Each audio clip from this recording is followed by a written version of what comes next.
목사님께서 저를 잘 설명을 해주셔서 감사합니다.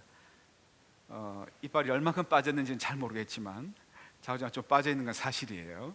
벌써 제가 찬양 사역을 군데군데 이렇게 하다가 지금 찬양 사역을 안 한 지가 지금 거의 한 5년 가까이 된 것 같아요.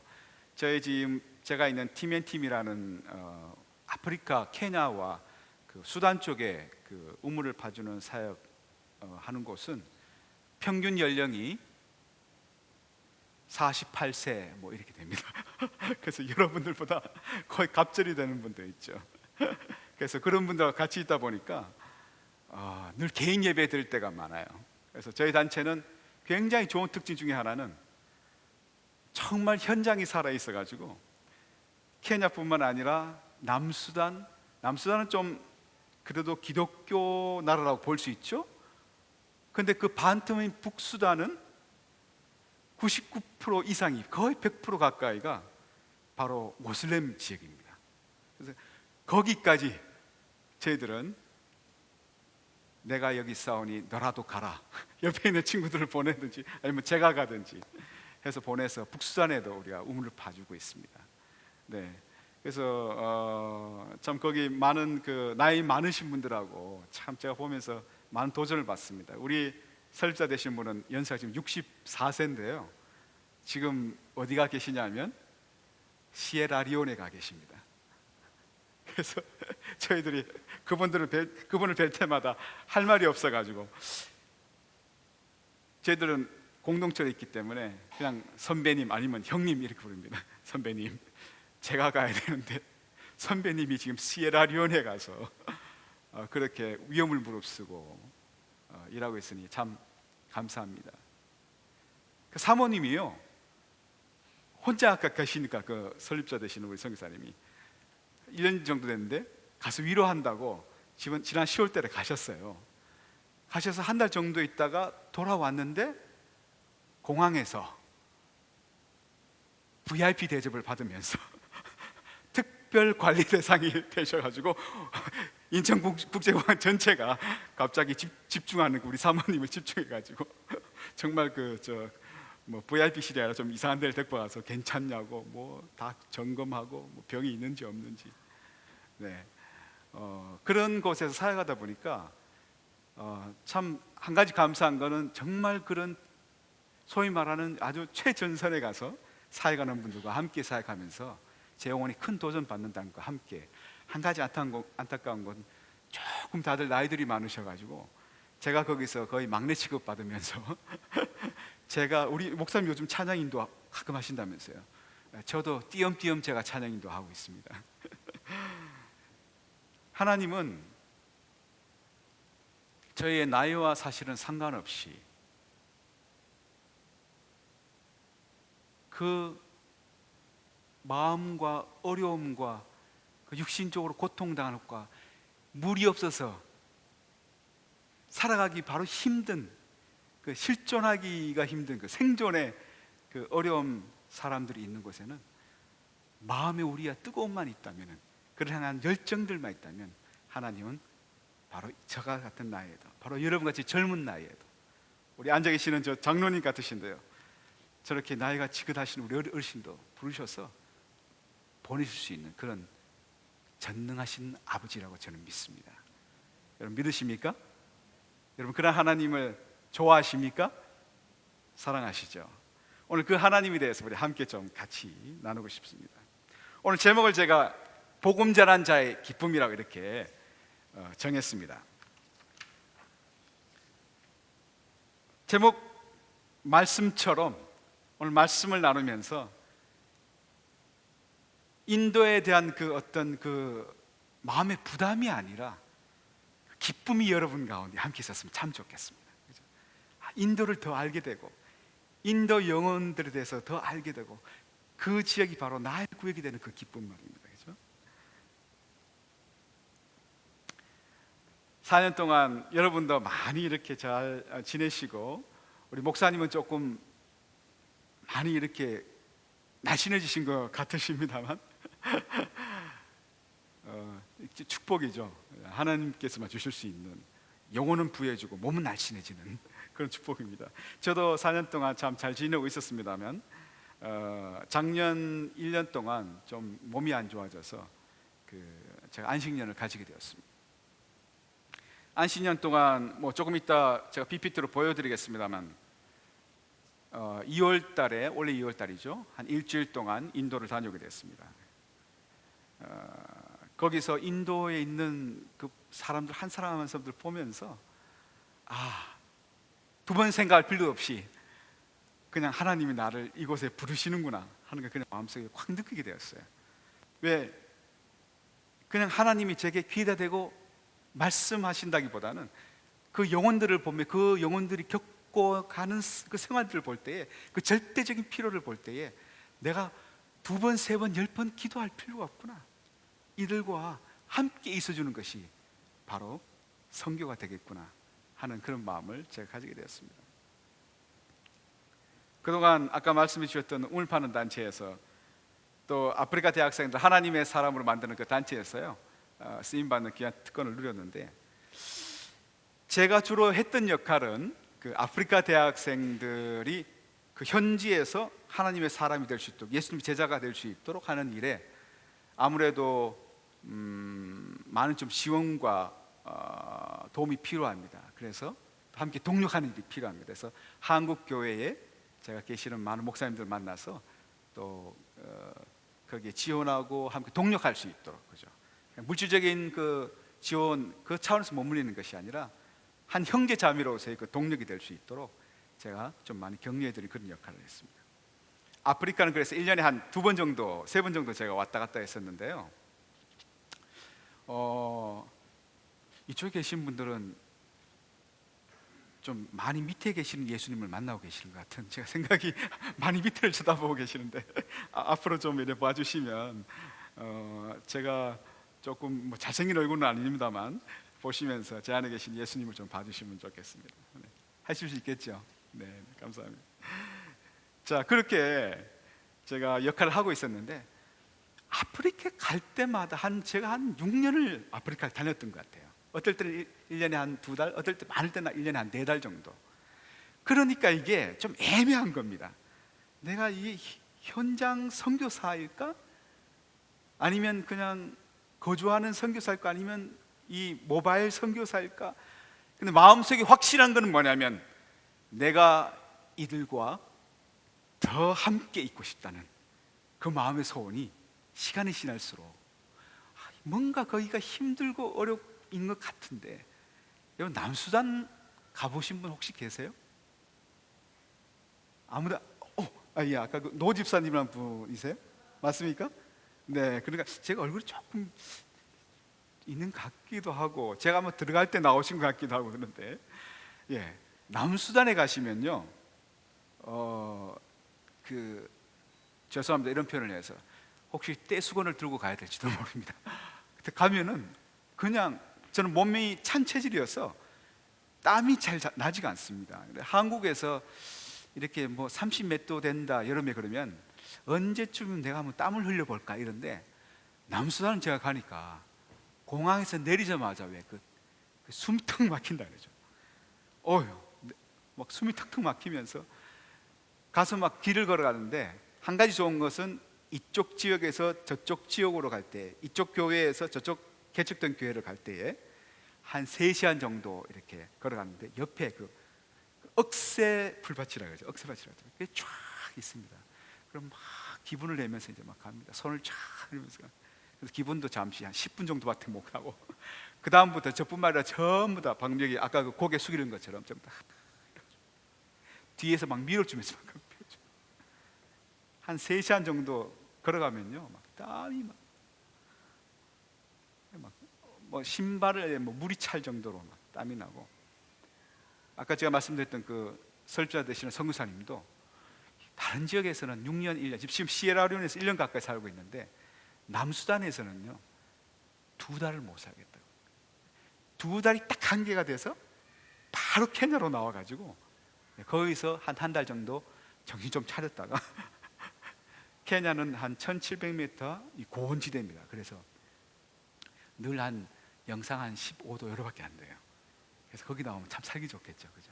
그래서 거기 나오면 좀 이렇게 정치했다가 다시 남수단 들어가서 한 2개월 동안 열심히 우물 파고 그런 곳이었죠. 근데 제가 그런 곳을 다니면서 마음이 열정도 막 일어나고, 거기에 훈련시켰던 그 케냐 대학생들 데리고 들어가서 한 3주 동안 또 거기 있는 사람들에게 복음을 전하기도 하고, 내가 복음을 전했던 친구들과 함께 다시 손잡고 들어가서 또 다른 지역에 가서 복음을 전한다는 것이 얼마나 큰 기쁨인지 경험해 보지 않는 분들은 잘 모릅니다. 그런 경험들을 하고 시간이 지나갈수록 제가 한국에 있는 것이 점점 좀 어색해지고, 정말 할 수만 있으면 거기 가고 싶다, 이런 생각이 계속 드는데, 제가 맡은 역할이 있기 때문에 이제 빼도 박도 못하는 거죠. 계속 한국에서 목사님들 만나고 저 전쟁팀을 모시고 거기 들어가고, 제가 드디어 안식년을 가지게 되었습니다. 제가 참 감사하게도 제가 고민하고 결정을 못하니까, 제가 못하면 누가 하십니까? 누가 하십니까? 하나님께서 갑자기 이상하게 몸이 안 좋아지기 시작하는 거예요. 그죠? 나이가 50도 안 됐는데, 제가 딱 올해 50 됐습니다만 50도 안 됐는데 막 몸이 갑자기 막, 우리 설립자가 지금 막 CL하는 가 있는데 제가 아프면 안 되잖아요. 근데 막 제가 막 아프면서 막 심장이 막 아파오고 막 수술해야 되지 않나 막 이런 생각도 막 들고, 막 식은땀이 나고 막 밤에 막 잠자기도 막 힘들고, 막 왜 이러지?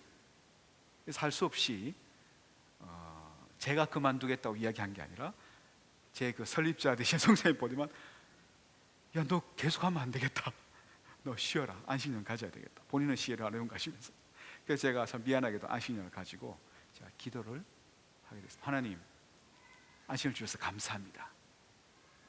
하나님, 이 안식년 동안 제가 어떤 스케줄을 갖고 움직였으면 좋겠습니까? 하나님, 참 감사하게도 제게 선교에 대해서 먼저 말씀 안 해주시고, 제가 이거 감사한다고 이야기해서 맞는 건가요? 이게 감사해도 맞는 건가요? 네, 저는 맞는 거라고 생각합니다. 하나님, 저를 등 떠밀듯이 안식년 가진 지 한 달도 안 돼가지고 탁 꼽아가지고, 그래, 너 안식년, 내가 너 안식년 갖도록 만들었지, 병도 조금 들게 해가지고 너 3달 후에 저기 가봐, 그게 아니시고요. 딱 안식년 갖자마자 주님이 제게 하신 말씀은, 기도도 하지 말고 그냥 내 앞에 와서 앉아 있을래? 제가 기도하면은 예배 사역자들, 모르겠습니다. 우리 여기 전도사님 맞나요? 네, 전도사님도 우리 예배 사역한 사람들의 특징이 목청이 크다는 겁니다. 하나님이 못 들으실까봐, 그죠? 막 주여, 하나님, 제가 찬양 인도할 때 다 쓰러지게 해주시옵소서, 이런 기도 안 드시나요 혹시? 요즘은 그런 기도 안 들으시나 봅니다. 그죠? 옛날 우리 한 30년 전에는 20대니까 막 열정과 뜨거움이 있어가지고, 주님, 왜 제가 그 기도를 드냐면, 제 선배들이, YM 선배들이 찬양 인도하면요, 그 1970년대였어요. 여러분 70년대 안 태어나신 분들 계실 텐데, 그때 YWCA라는 큰 곳에서 찬양을 들었는데 한 2,000명 모인 데서 찬양을 인도하면은, 그때 또 우리 백성들이 얼마나 마음이 가난했겠습니까? 찬양 인도하면, 찬양 한 50분쯤 지나면요, 한 60분쯤 되면 그때는 찬양 인도자가 보이지 않기 시작해요. 성령께서 직접 그냥 막 임하시는 그 느낌. 그래서 갑자기, 예? 네네. 그 막 찬양 가운데 갑자기 그 방언 사부 찬양 혹시 들어보신 적 있습니까? 방언 찬양이 그냥 확 이렇게 흘러가는데, 그냥 막 할렐루야 이 찬양이 막 시작되면 그냥 그 멜로디로 나가야 되잖아요. 근데 그냥 그 회중들이 사부 합창이 막 되고, 사부가 아니고 한 6부 정도로 이렇게 나눠진 거예요. 그래서 방언 찬양 하다가 그냥 이쪽에서 그냥 자기들끼리 모여서 막 기도하고, 저쪽에서 자기들끼리 모여서 막 기도하고, 막 성령이 막 만드셔가지고, 그래서 막 그런 일들이, 그런 걸 저한테 막 도전을 주시니까 저도 막 그냥 도전받았고, 주님, 제가 능력은 없지만 주님, 제가 찬양 인도할 때도 좀 그런 일들이 일어날 수 있도록 참 하나님이 은혜를 주셔서 뭐 그런 경험도 하기도 했습니다. 제가 뭔 이야기도 하고 지금 이야기하죠? 저를 좀 말려주셔야 됩니다. 제가 흥분하면 자꾸 옆으로 빠지기 때문에. 자, 제가 그 안식년을 가지면서 하나님이 참 감사하게도 그렇게 저를 등 떠밀지 않으시고 쉴 수 있도록 해주시고요. 집 주변에 있는 공원들은 다 돌아다니까 제가 노숙자 같더라고요. 돌아다니고 우리 집사람하고 또 같이 그동안 못 다녔던 그 여행들 다니고, 제 생전에 한 거의 20년 만에 처음으로 그 보라카이 아시나요? 이건 혹시 보라카이라고 들어보셨나요? 네, 보라카이도 한 3박 4일 동안 이렇게 다녀오고, 얼마나 감사한지. 하나님 그렇게 좋으신 분이세요. 근데 그 중간에 이제 하나님께서 제가 한 6개월 정도 지나고 쉴 만큼 쉴 때 되니까, 쉬는 것이 막 지겨워질 때 되니까 하나님이 이제 그때서야 제게 갑자기 인도가 다시 생각날 수 있도록 하신 겁니다. 제가 인도를 가만 생각해 보니까 하나님이 저를 30년 전에 이미 부르셨다는 것을 그때 제가 알게 되었습니다. 저는 대구에서 신앙생활을 했는데요, 혹시 서울에 있는 영락교회라고 여러분 잘 아시죠? 대구는 제일 오래된 교회가 뭐냐면 대구 제1교회라고요. 이름을 제1교회, 제2교회, 장로의 교회들이 그렇습니다. 지금 한 130년 정도 됐을 거예요.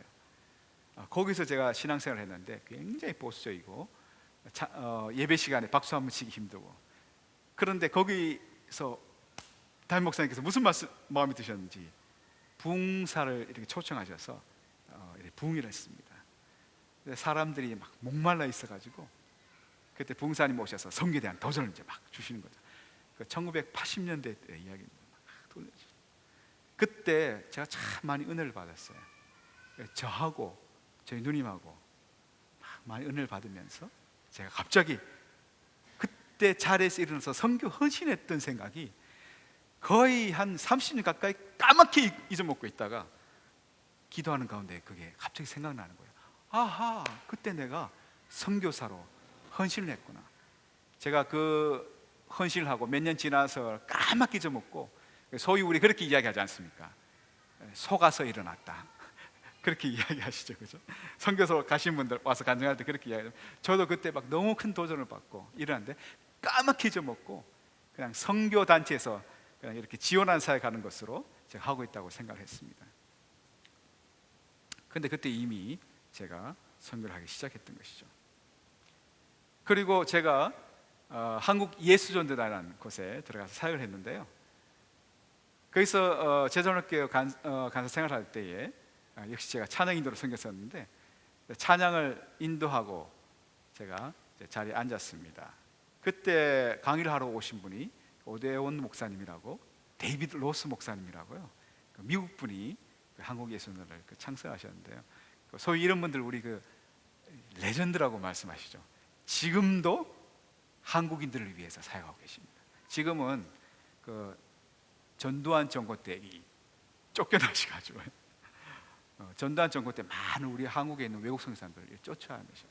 그래서 그 미국으로 가셔서 한인 1.5세들을 데리고 격려하셔가지고 한인 1.5세들이 영어도 되고 또 거기 시민권도 갖고 있고 하니까 미국과 캐나다 쪽으로 움직이시면서, 특히 캐나다 시민권자들은 세계 어느 지역을 다 갈 수 있습니다. 그래서 그분 한인 1.5세들 훈련시키는 일을 하고 계신데 지금도 은퇴를 안 하시고 일을 하고 계십니다. 80대인데 제가 그분이 오셔서 강의를 하시다가 도전을 또 하시는 거예요. 여기 오는 한 분 한 분들은 다 하나님의 세계 선교를 위해서 헌신을 하시려고 제자 훈련학교에 오신 줄로 믿습니다. 여러분 한 분 한 분들이 기도하고 있는 나라들이 있으시죠? 그분들 중에 몇 분 일어나서 한번 어떤 기도를 하고 있는지, 어떤 응답을 받고 있는지 한번 나눴으면 좋겠습니다.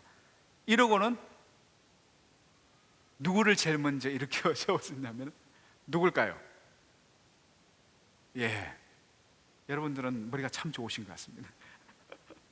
그 많은 학생들 놔두고 거기에 40 몇 명이 되는 제자훈련 학생이 있었는데 왜 찬양인도 뻘뻘 힘을 내고 지금 이제 땀을 좀 닦고 들어가서 앉으려고 폼을 잡고 있는 우리 전도사님한테 제가 갑자기 일어나서 선교 오는 직을 위해서 기도하고 있냐고 나눠보라고 이야기하면 참 좋겠습니까?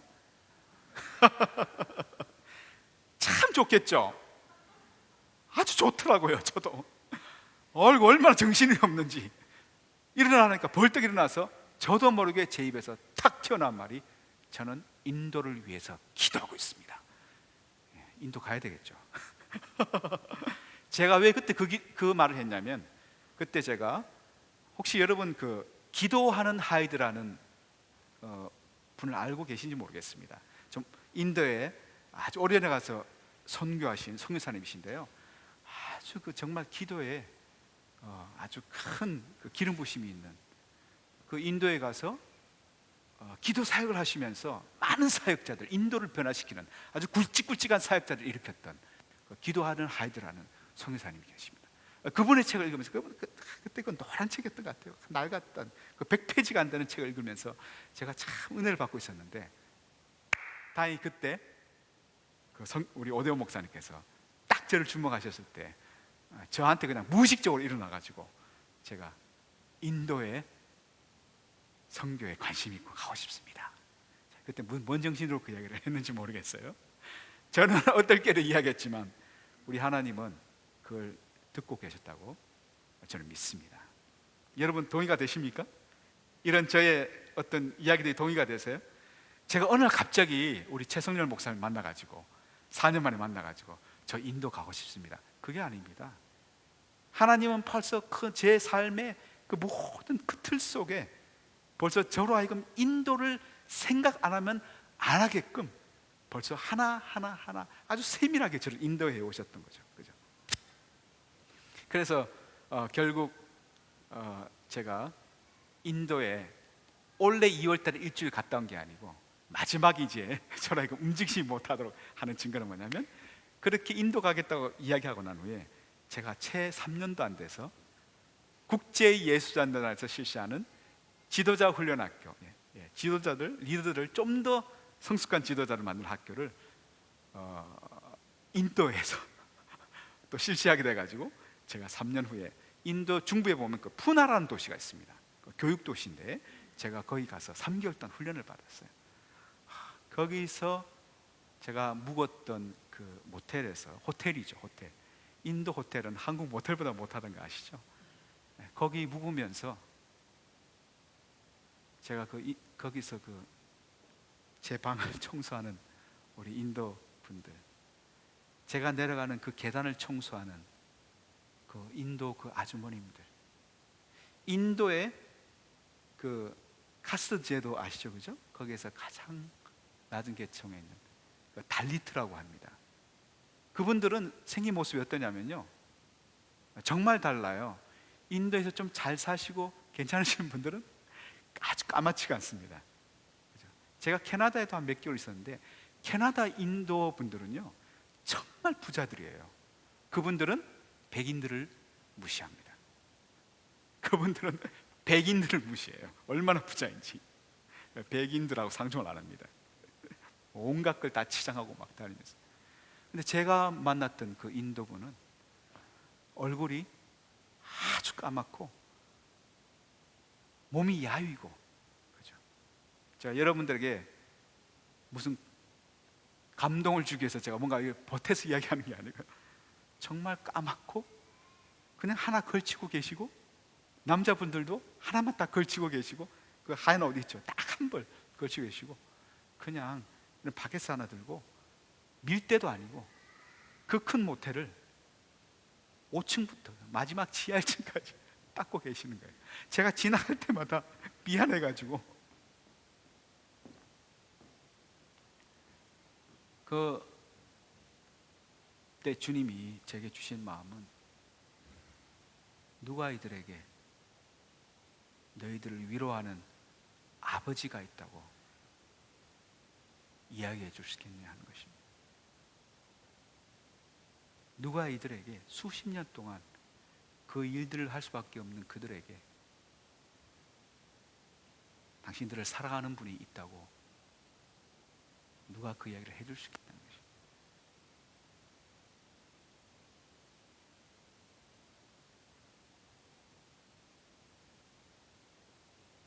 저는 그 3개월 동안 있으면서 무슨 강의를 들었는지는 다 잊어먹었습니다.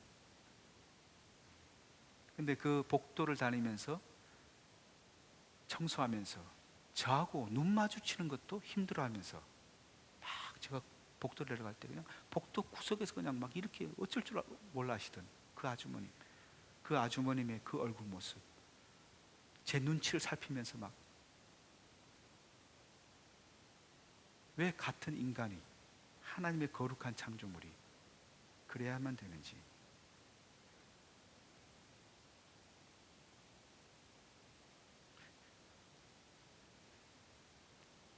갑자기 심각해지신 것 같아요.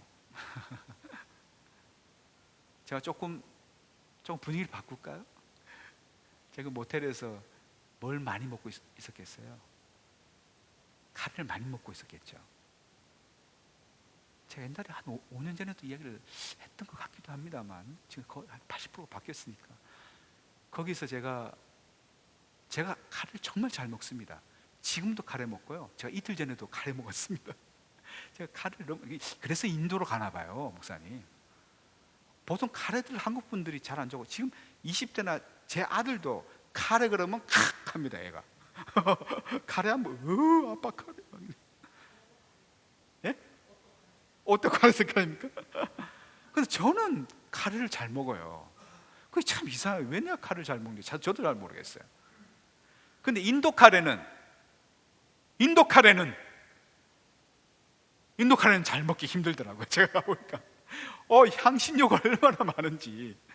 그 호텔에 가면은 좀 한 끼만 인도 카레가 나오고 한 2끼 정도는 딴 게 나왔으면 좋겠는데 아침에만 토스트하고 그 계란 뭐 이런 나오고 2끼가 아주 건하게 인도 카레로 뷔페를 만들어 놔가지고 3일째 되니까 정말 3일 정도 찾겠는데 못 먹겠더라고요. 그래서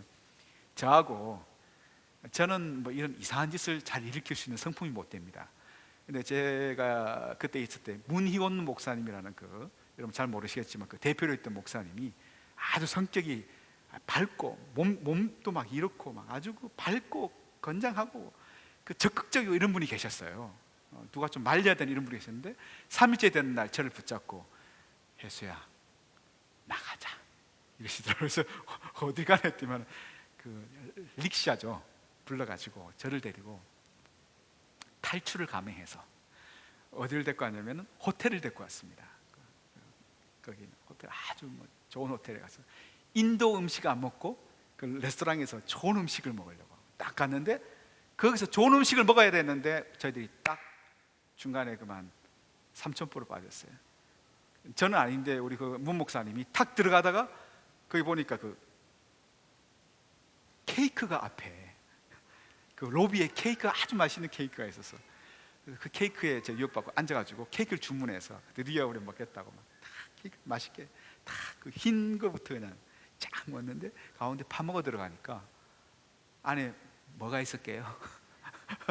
안에 잼이 쫙 발라져 있는데 카레 성분의 그 잼이 쫙 발라져 있어가지고 저희들이 둘이 먹으면서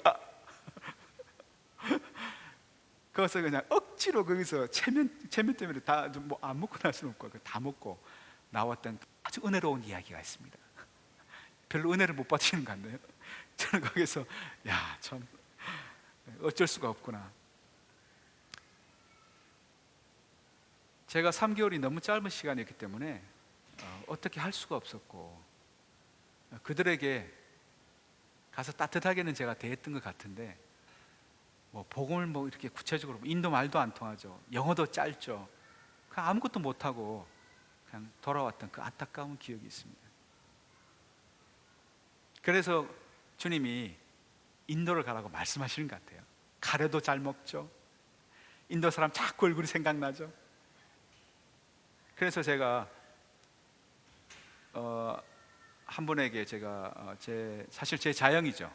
이집트에 한 20년 동안 선교사로 계셨던 OM 출신 선교사인데 말씀드려서 인도 선교사님 한번 소개시키라고 제가 말씀을 드렸어요.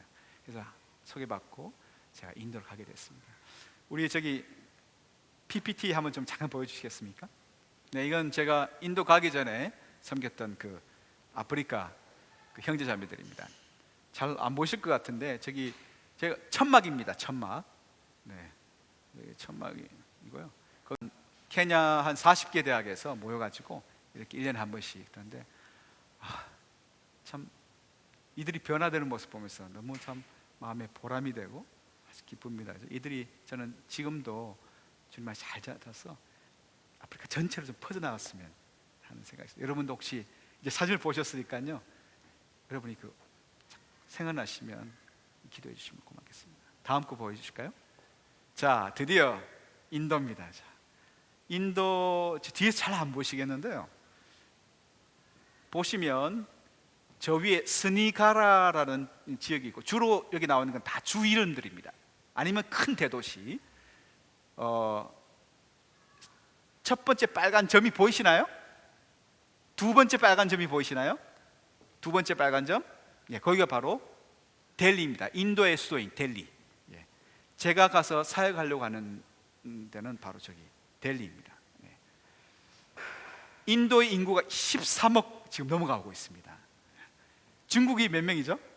목사님 13억 5천 뭐 이제 막 이 중국 사람들은 좀 이렇게 크게 이야기하잖아요. 그래서 막 16억 가까이 된다는데 아마 그 정도는 안 될 것 같고 제가 보니까 13억 5천이나 뭐 14억 정도 될 겁니다.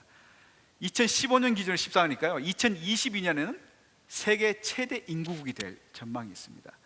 왜 그럴까요? 중국은 하나만 놓고 인도는 몇 명인지 모릅니다. 막 놓습니다. 그렇죠? 지금 그래서 인도도 조금 규제하려고 했는데, 자, 언어는 공용어가 힌두어와 영어를 사용하고 있습니다. 예, 그래서 영국 시민주로 있었기 때문에 어른들은 보면 영어를 좀 잘 사용하는 사람들이 많고요. 벌써 40대 이하들은 영어를 이제 버벅거리기 시작합니다. 네. 근데 힌디어가 굉장히 지금 공용어로 차지하고 있는데, 왜냐하면 지금 그 정권이라죠. 정권이 그 국민들을 하나 되게 하기 위해서는 영어 갖고 하면 안 되잖아요. 그래서 그 여러 부족 언어 중에 제일 많이 쓰는 힌디어를 가지고 수업을 많이 진행하고 있습니다.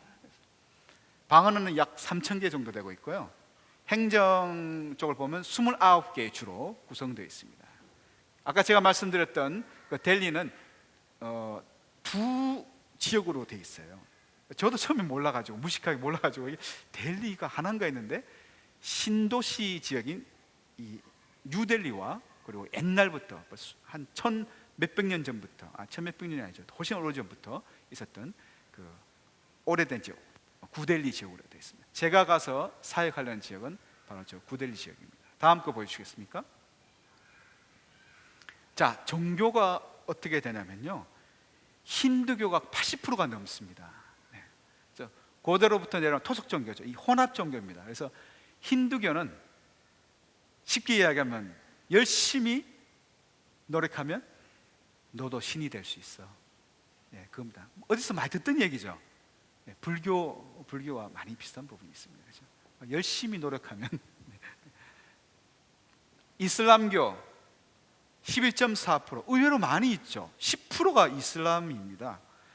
그래서 인도 동북부 지역에 아까 제가 있던 그 델리 지역도 굉장히 많이 있고요. 동북부 지역에 많이, 위로 올라갈수록 많이 있습니다.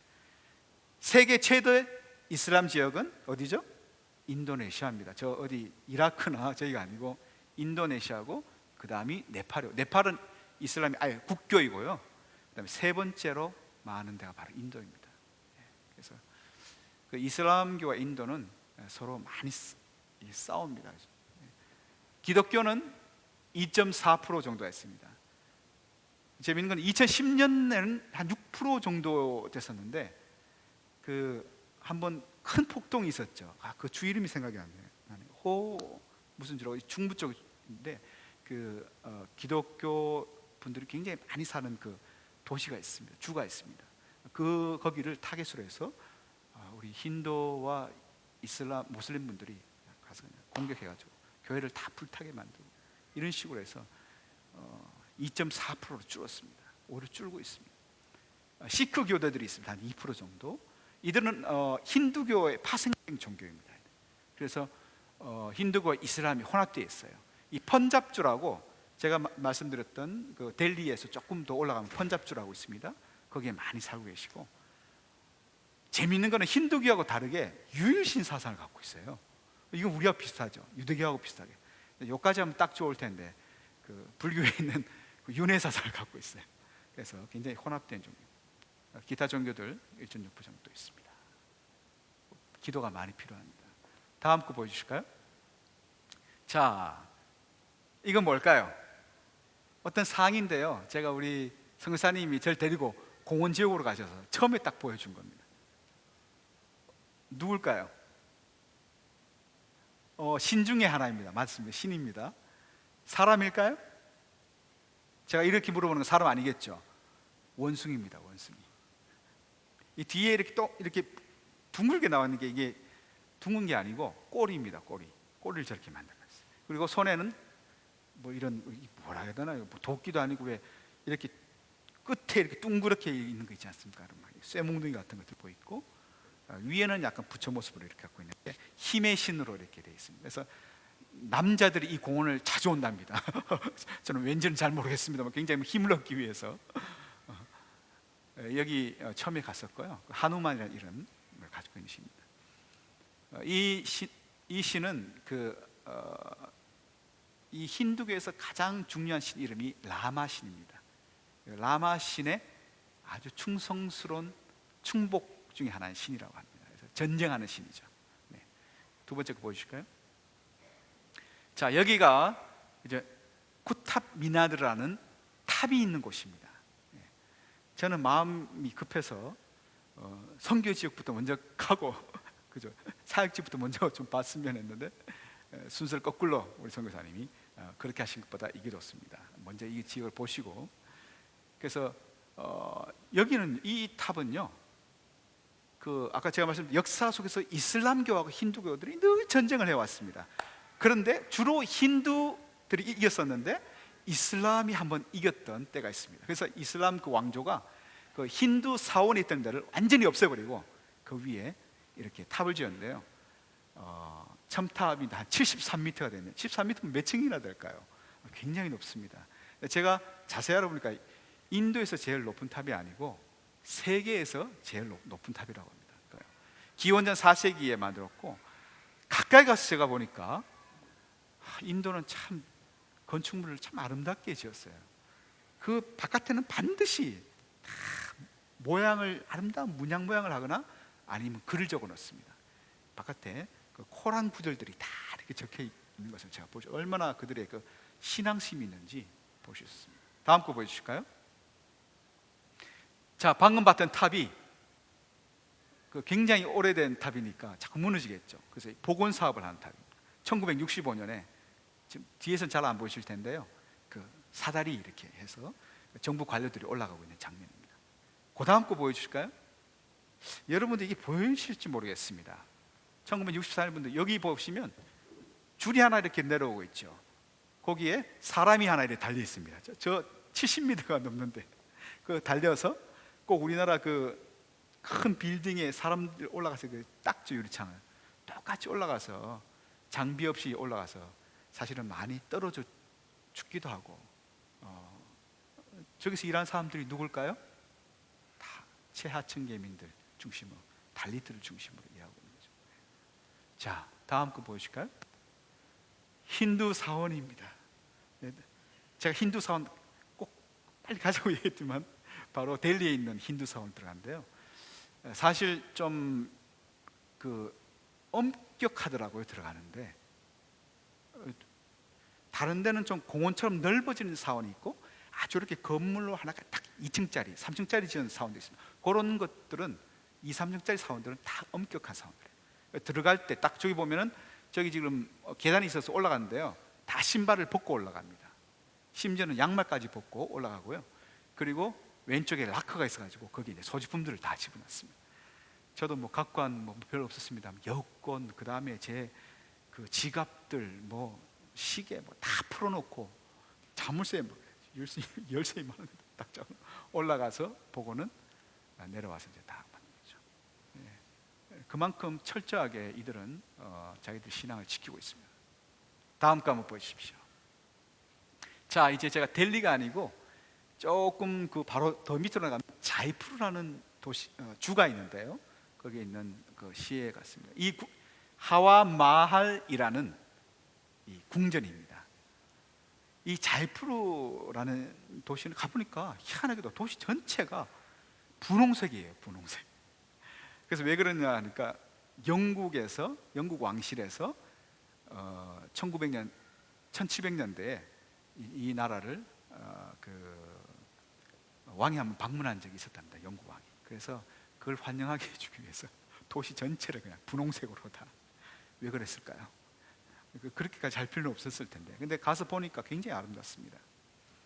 5층 규모의 근데 여러분 이 계속 잘 안 보여서 좀 염려가 좀 됩니다만, 보면요 여기 하나하나 있는 것이 다 뭐냐면은 다 격자 창문들이에요.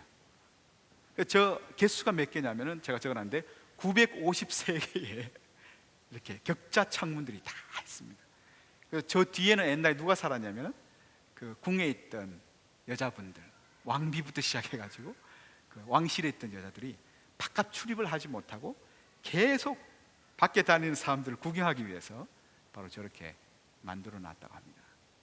여성들이 그만큼 옛날부터 가둬 놓았던 존재들이죠. 여성의 그 어떤 신분의 평등하고 아직도 제대로 이루어지지 않았습니다. 다음 거 보여주시겠습니까? 자, 여기가 바로 그 인도가 자랑하는 그 타지마할입니다. 네. 혹시 인도를 한번 갔다 오신 분 계세요? 아무도 안 가셨나요? 몇 분 계시네요. 여기 반드시 가야 되죠, 그죠? 인도를 가서 여기를 안 가보시면 갔다 왔다고 이야기할 수 없을 만큼 인도가 가장 자랑하는 건축물인데요. 저도 들어가 보니까 야, 밖에서 보면서 대단하다. 제가 사진을 볼 때는 뭐 그렇게 아름답고 뭐 대단하겠는데 가보니까 정말 아주 밖에 들어가는 입구에서부터 그냥 보석으로 그냥, 갔다 오신 분 아마 생각날 겁니다. 은색 보석이 주로 많고 약간 불구스름한 보색으로 이 벽에 문양에 보석들을 이렇게 다 박아놨는데, 들어가는 입구 쪽에는 보면은 그 보석들이 많이 빠져 있어요. 옛날에는 그 구경했던 분들이 와서 가난하니까 이거 다 하나씩 빼갔답니다. 그래서 많이 빠져 있는 2만 명 이상의 일꾼들이 동원돼서 만든 건데요. 그 무굴 제국의 그 5대 황제였던 그 황제의 부인의 무덤이라고 합니다.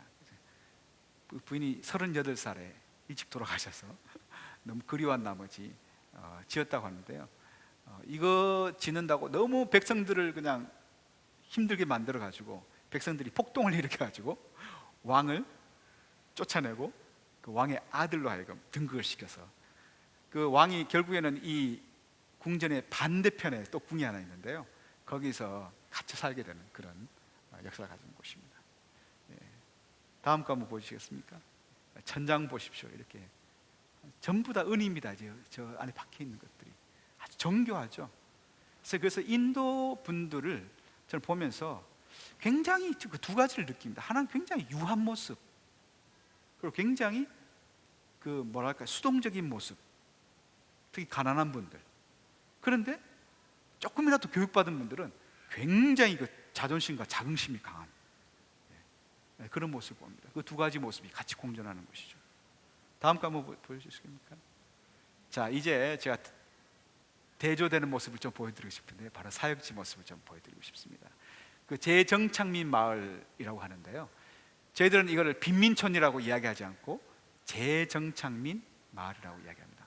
동영상 1번, 2번 좀 한번 좀 틀어주시겠습니까?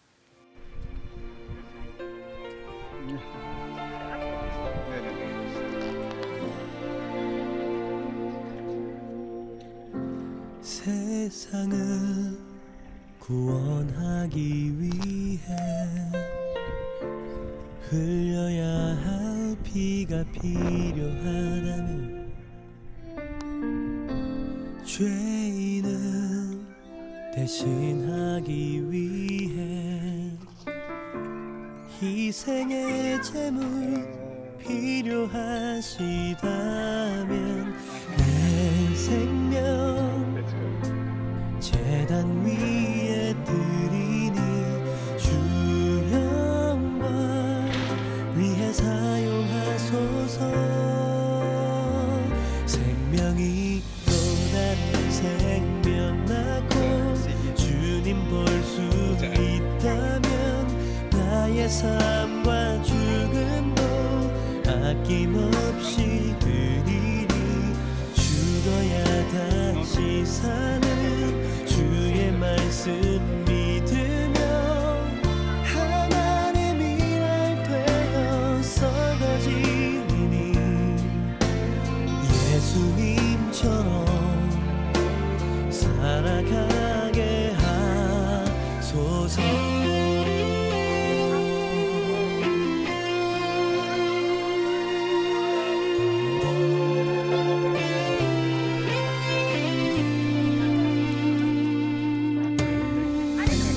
길 잃어 지친 양을 찾아 마음 상해 이리저리 헤매니 한 영혼 찾아 아파하는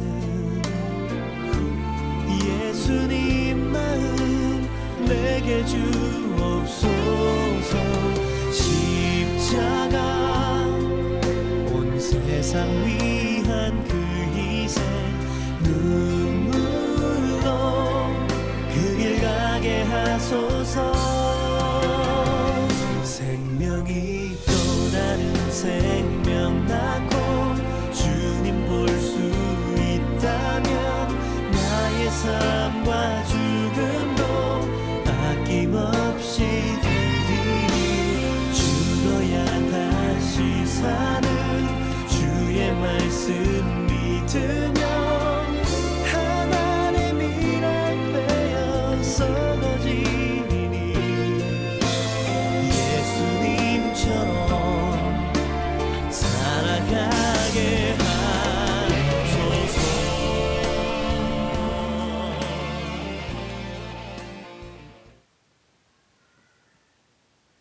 저는 이 재정착민들을 보면서 바로 하나님이 저와 여러분들을 지금까지, 어떤 분들은 30년, 이거 보니까 20몇 년들, 어떤 분들은 60년이 넘게 신실하게 인도하시고, 우리도 가난을 많이 통과하면서 말 못할 고민들을 많이 하면서, 어떨 때는 경상도에서 그렇게 이야기하죠. 억장이 무너진다 그러죠.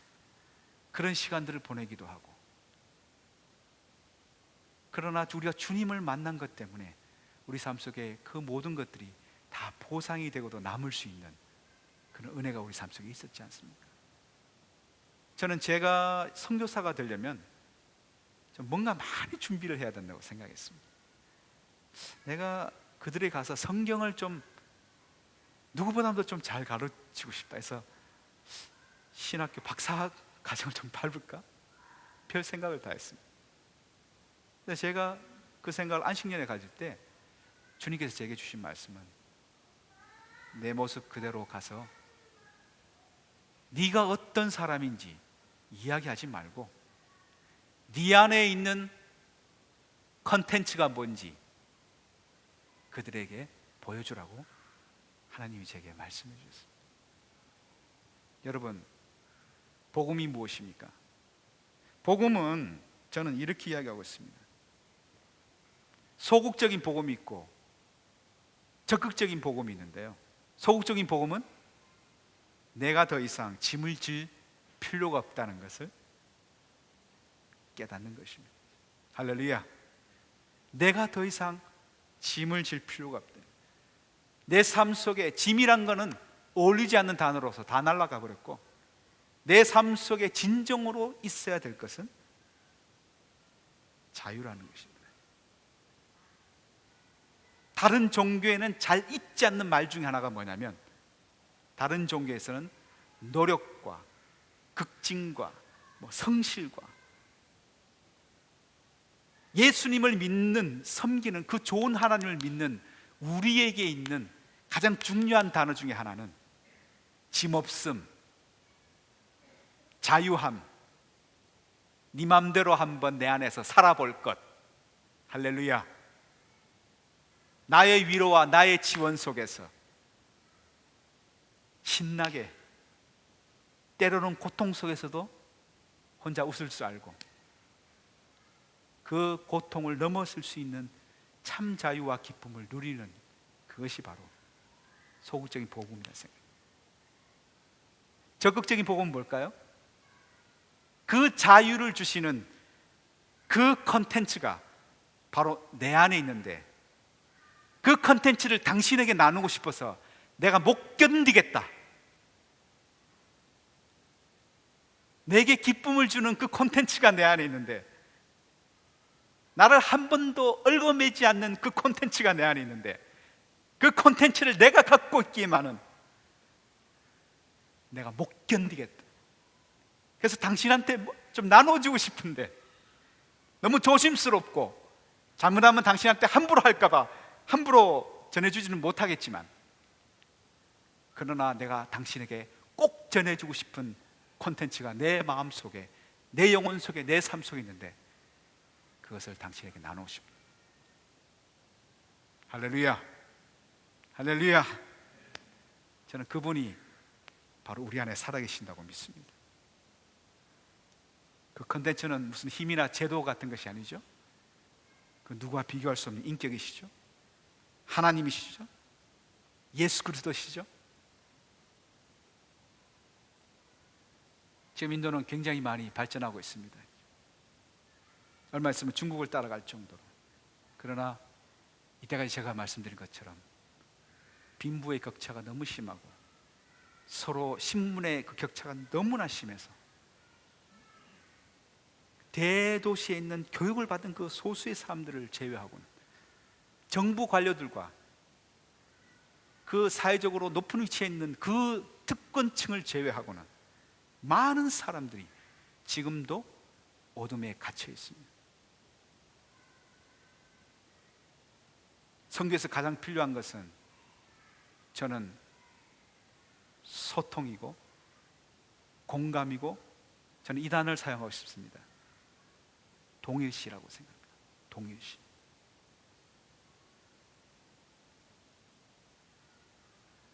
나와 당신이 같다는 것입니다. 하나님이 나와 당신을 동일시 하신다는 거예요.